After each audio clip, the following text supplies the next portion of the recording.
Bienvenue dans cette nouvelle édition de l'information. Au sommaire, le groupe rebelle M23 annonce son retrait de la ville stratégique de Kibumba, à l'est de la République démocratique du Congo. Annonce qui intervient après les révélations d'un rapport réalisé par des experts de l'ONU qui souligne le rôle du Rwanda dans la crise sécuritaire qui sévit dans l'est du territoire congolais. Le Bénin, jusqu'ici épargné, fait face à une crise sécuritaire dans le nord de son territoire depuis un an. Comment les autorités s'organisent pour endiguer le mal? État des lieux dans la suite de cette édition. Et puis, à seulement 26 ans, André Onana, gardien de but de la sélection camerounaise, annonce sa retraite internationale. Ce dernier avait été écarté du groupe après un premier match lors du mondial Qatar 2022. Mais tout d'abord, les Nations Unies ont annoncé samedi 24 décembre leur intention de poursuivre le dialogue avec le gouvernement du Burkina Faso malgré l'expulsion d'une de leurs hautes responsables par les autorités du pays. Dans un communiqué, Antonio Guterres, secrétaire général de l'organisation, a dit regretter l'expulsion de la coordonnatrice de l'ONU. Alors qu'une mission des Nations Unies est attendue en janvier 2023 à Ouagadougou pour évaluer la situation sécuritaire. Barbara Manzi, coordinatrice résidente de l'ONU et coordinatrice humanitaire au Burkina Faso, a été déclarée persona non grata et expulsée du pays vendredi 23 décembre. Le gouvernement burkinabé l'accuse d'avoir pris une décision unilatérale sans se référer à l'ONU, également de faire ingérence dans les affaires intérieures du pays. Une décision des autorités de transition qui enfreint la Charte des Nations Unies selon Stéphane Dujarric, porte-parole du secrétaire général, puisque la doctrine de persona non grata ne s'applique pas aux fonctionnaires des Nations Unies. S'exprimant à la télévision nationale vendredi, la ministre burkinabé chargée des Affaires étrangères, Olivia Rwamba, a quant à elle expliqué que c'est la personne de Madame Manzi qui est remise en cause par les autorités burkinabé et non le système des Nations Unies. En République démocratique du Congo, le groupe rebelle M23 a accepté vendredi 23 décembre de se retirer de ses positions à Kibumba, une ville importante de la région du Nord Kivu. Le M23 a déclaré qu'il remettait Kibumba à la force militaire de la communauté de l'Afrique de l'Est en tant que geste de bonne volonté, conformément au récent pourparlers de paix mené dans la capitale angolaise, Luanda. Le point sur la situation avec Marine Tolo. Dans un communiqué paru le vendredi 23 décembre 2022, les rebelles du mouvement du 23 mars ont annoncé qu'ils se retiraient de leur position dans la ville de Kibumba, en République démocratique du Congo. Située à environ 20 km de Goma, la ville de Kibumba est un centre commercial de plus d'1 million de personnes, situé dans l'est du pays et que les rebelles du M23 avaient envahi depuis plusieurs mois. Selon un communiqué publié par les rebelles, cette entité sera cédée entre les mains de la force régionale de l'EAC. Un tel retrait peut être alors une stratégie adoptée par le M23 pour pouvoir se repositionner notamment dans le débat diplomatique en tant que tel. Il faut comprendre déjà que cette organisation, notamment à la politico-militaire, est restée pendant longtemps soutenue par certains pays voisins. Cette décision est précisément intervenue quelques heures après la publication d'un nouveau rapport d'experts de l'ONU qui accusait l'armée rwandaise d'avoir mené des opérations militaires dans l'est de la République démocratique du Congo et d'avoir fourni des armes, des munitions et des uniformes au M23. Et pour le M23, ce retrait de la ville Kibumba fait suite aux conclusions des réunions tenues avec la force régionale d'Afrique de l'Est et le mécanisme ad hoc de vérification dans la même localité le 12 décembre 2022. Le M23 a par ailleurs qualifié cette décision de gestes de bonne volonté conformément au récent pourparlers de paix dans la capitale angolaise Luanda. La bataille diplomatique reste malheureusement un défi réel pour elle en vue de se réaffirmer dans le cadre de ses aspirations les plus profondes, de pouvoir faire intervenir les différents accords de paix qui n'ont pas été respectés par la partie congolaise. Donc cela peut montrer déjà un signe de bonne foi de cette organisation en vue de redorer son image dans une communauté est-africaine où elle est de plus en plus contestée comme étant une organisation terroriste. Rappelons que le M23 est composé par des anciens soldats de l'armée congolaise qui se sont rebellés car ils accusent le gouvernement de marginaliser leur minorité ethnique Tutsi. La milice est par ailleurs responsable de nombreuses attaques et de déplacements survenus à l'est de la République démocratique du Congo depuis le 28 et 29 mars 2022.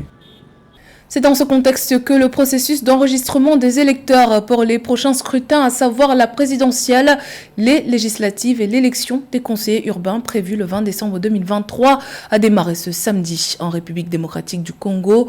La CENI table sur l'enrôlement de près de 50 millions d'électeurs sur l'ensemble du territoire. Toujours dans l'actualité, Guy Zouba Ndama, l'ancien président de l'Assemblée nationale gabonaise, arrêté mi-septembre en possession d'1,2 milliard de francs CFA en liquide dans ses valises à son retour du Congo-Brazzaville, a été condamné vendredi 23 décembre à 3 ans de prison avec sursis pour détention illégale de marchandises prohibées. L'opposant a également écopé d'une amende de 200 millions de francs CFA. L'argent saisi lors de son arrestation a par ailleurs été confisqué par le Trésor public. Autrefois épargné, le Bénin, pays côtier d'Afrique de l'Ouest, a été secoué par la menace terroriste en 2022. Depuis décembre 2021, le pays est devenu la cible de récurrentes incursions de groupes djihadistes dans le nord. Le point sur la situation sécuritaire dans ce reportage de notre correspondant Leftiono. Plusieurs attaques attribuées à des terroristes ont fait tout au long de l'année des victimes dans les rangs des forces de défense et de sécurité et civiles au Bénin, pays côtier d'Afrique de l'Ouest. Phénomène nouveau au Bénin, les actes terroristes en Afrique de l'Ouest étaient jusque-là recensés au Mali, au Burkina Faso, au Niger et au Nigeria. En ce qui concerne le Bénin, les chiffres révèlent une dizaine d'attaques meurtrières entre les mois de janvier et fin décembre 2022. Les principales localités touchées sont les départements de la Liborie au nord-est, avec l'explosion de mines artisanales au parc W, faisant des victimes, Moncey dans la commune de Karimama, où un commissariat de police a été incendié, un policier tué, et une base militaire en construction incendiée courant septembre 2022. Malanville, avec l'attaque d'un poste de douane faisant 2 victimes civiles, et le département de la Takora au nord-ouest frontalière au Burkina Faso, dans les communes de Materi et Kérou. Une situation qui a mis en alerte maximale les forces de défense et de sécurité qui ont revu leur déploiement dans le nord du pays. À long terme, je pense qu'il est attendu que la coopération au niveau régional et international puisse produire ses fruits. L'initiative d'Accra devrait être amplifiée. En visite au Bénin le 27 juillet 2022, à l'occasion de sa tournée francophone, le président français Emmanuel Macron avait répondu favorablement à la demande du Bénin pour faire face à cette hydre en provenance du Sahel et annoncer la prédisposition de la France à accompagner le Bénin et les pays africains qui le désirent dans une nouvelle approche. La mise en œuvre d'un cadre formel de commande de matériel militaire par le Bénin a été annoncée. Nous avons acté pour 2 choses. La première, c'est qu'à court terme, nous allons livrer ces matériels et en quelque sorte, on va, si je puis m'exprimer ainsi, le faire comme si on achetait pour nous. Et donc on va regarder en fonction des besoins et ça va se faire d'armée à armée pour répondre aux besoins de très court terme. Pour faire face à la menace terroriste, le Bénin avait annoncé un plan de retrait progressif de ses forces de défense et de sécurité engagées au Mali de novembre 2022 à fin 2023 et le renforcement de l'effectif et des capacités de ses soldats et policiers. Par ailleurs, le pays est membre du regroupement dénommé Initiative d'Accra qui prône une solution africaine au terrorisme, la mutualisation, la coordination des actions antiterroristes et l'organisation d'opérations conjointes. Elle est constituée de 6 pays dont la Côte d'Ivoire, le Ghana, le Togo, le Bénin, le Burkina Faso et le Niger. Des accords de coopération militaire ont également été signés entre le Bénin et certains pays africains, dont le Niger et le Rwanda. Les commissions des affaires étrangères et de la défense du Parlement libyen ont réitéré leur rejet de la démarcation unilatérale par l'Égypte des frontières maritimes occidentales. Dans un communiqué commun publié vendredi 23 décembre, les 2 comités ont considéré ces déclarations comme une violation inacceptable de la souveraineté libyenne. Les commissions ont exprimé leur surprise face à la déclaration de l'Égypte sans aucune consultation préalable. Selon ces dernières, il s'agit d'une démarcation injuste au regard du droit international qui empiète clairement sur les frontières maritimes libyennes. Les comités ont souligné que toute démarcation doit se faire par des négociations qui garantissent les intérêts mutuels des 2 pays conformément aux principes de l'ONU et des lois de la mer. Celles-ci ont par ailleurs renouvelé leur demande au Caire de retirer immédiatement la déclaration faite le 11 décembre dernier. La zone industrielle Ouassa-Babouté est le nouveau défi que s'est donné le Cameroun en termes d'industrialisation. Selon les autorités, l'infrastructure va regrouper un technopole agro-industriel, des bassins de production, des centres de collecte et des unités de première transformation.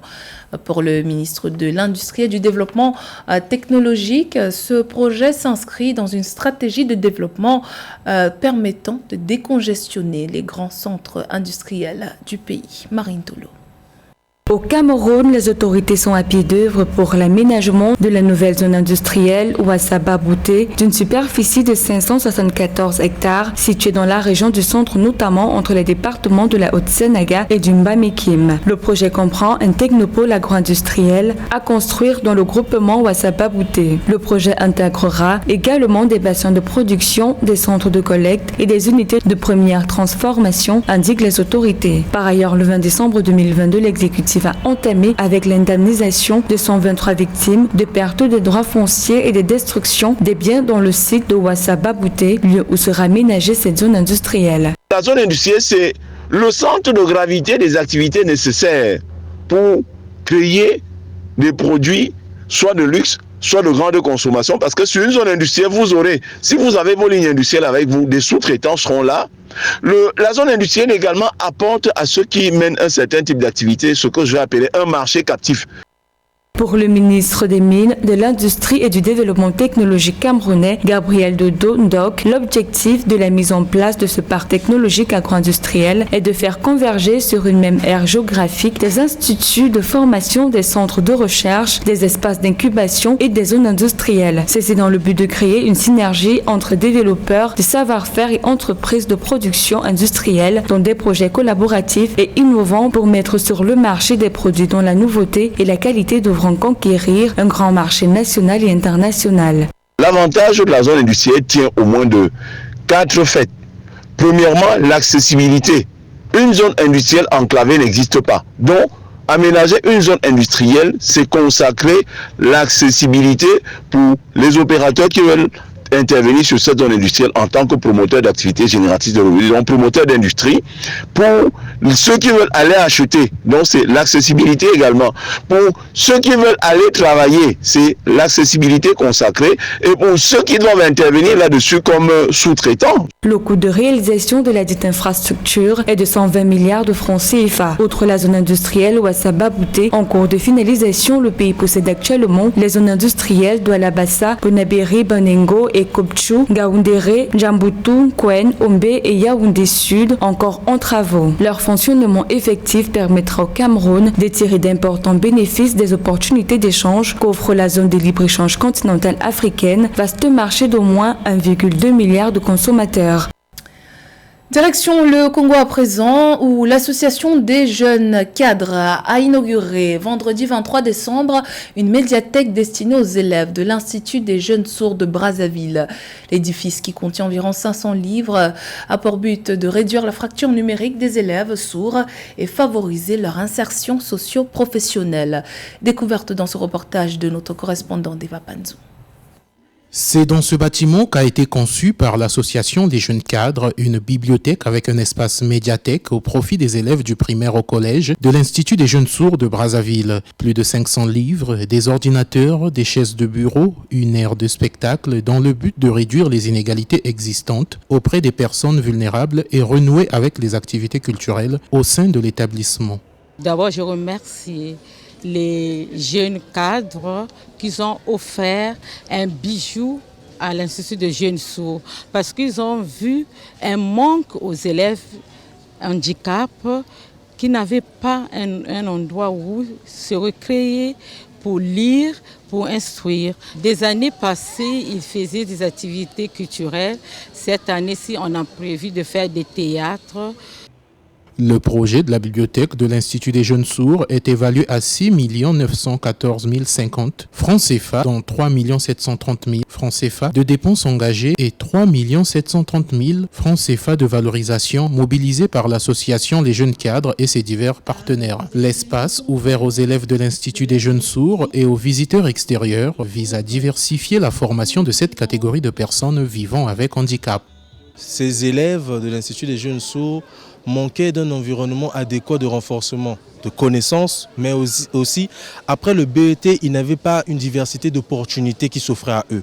Et donc, désireux et soucieux d'apporter notre pierre à l'édifice, nous avons pris l'engagement d'installer à l'Institut des jeunes sourds une bibliothèque avec un espace médiathèque afin non seulement de mettre à leur disposition des livres, mais aussi de les former au métier de l'informatique et du numérique afin de garantir une insertion socio-professionnelle réussie. L'association Les Jeunes Cadres a l'ambition de former une cinquantaine d'élèves handicapés au métier de l'informatique et du numérique par an, maintenant que cette bibliothèque a été mise à la disposition de l'Institut des jeunes sourds ce vendredi 23 décembre 2022. Les 239 détenteurs du brevet de l'enseignement technique depuis 2005 seront les premiers bénéficiaires de ces formations qualifiantes.